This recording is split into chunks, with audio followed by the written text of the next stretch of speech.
Daddy, आप अचानक यहाँ?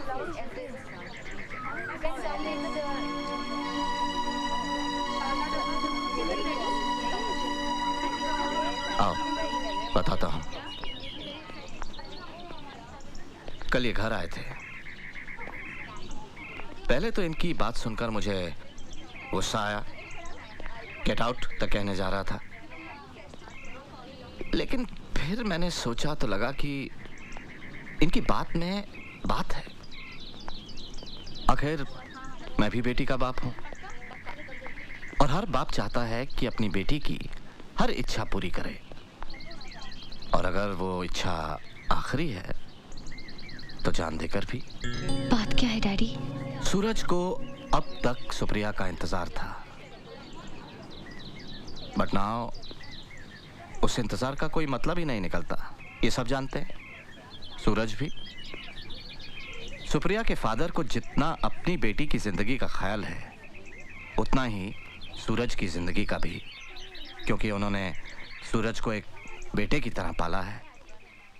तो उसे सारी खुशियां देना, उसका घर बसाना, ये भी तो इन्हीं की जिम्मेदारी है।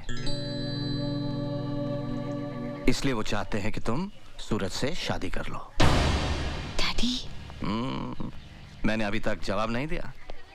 हालांकि मैं उनसे कह सकता था कि मेरी बेटी अभी छोटी है, पढ़ रही है, उसको अपना करियर बनाना है, वगैरह वगैरह।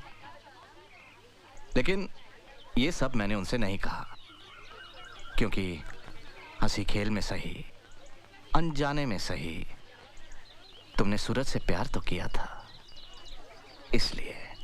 इसलिए मैंने उनसे वादा किया है कि अगर मेरी बेटी के दिल में अब भी सूरज के लिए फीलिंग्स हैं, तो मैं उन फीलिंग्स के बीच में नहीं आऊंगा। अब फैसला तुम्हें करना है, लेकिन जो भी डिसीजन लो सोच समझ कर लो, क्योंकि मैं नहीं चाहता कि आगे चलकर तुम्हारी जिंदगी में कोई कॉम्प्लिकेशंस पैदा हो।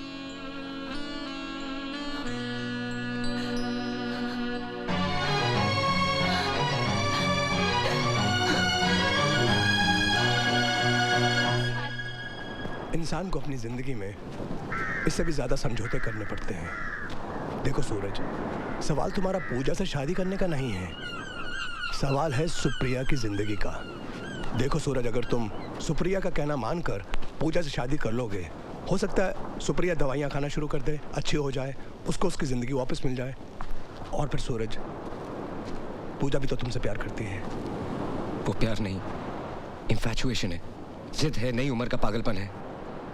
इट इज़ नॉट पॉसिबल दिलदार। मैं तुम चाहते हो सुप्रिया अपनी आखिरी ख्वाहिश अपने सीने में दफन करके मर जाए, लेकिन देखो सूरज, मैं तुम्हारा दोस्त हूँ, मैं सिर्फ तुम्हारी अच्छाई चाहता हूँ, मैं तो सिर्फ मशवरा दे सकता हूँ। लेकिन सूरज, जो कुछ करना अच्छे से सोच समझ कर ठंडे दिमाग से करना, क्योंकि एक तरफ सवाल दो जिंदगियों का है और दूसरी तरफ दो मौतों का।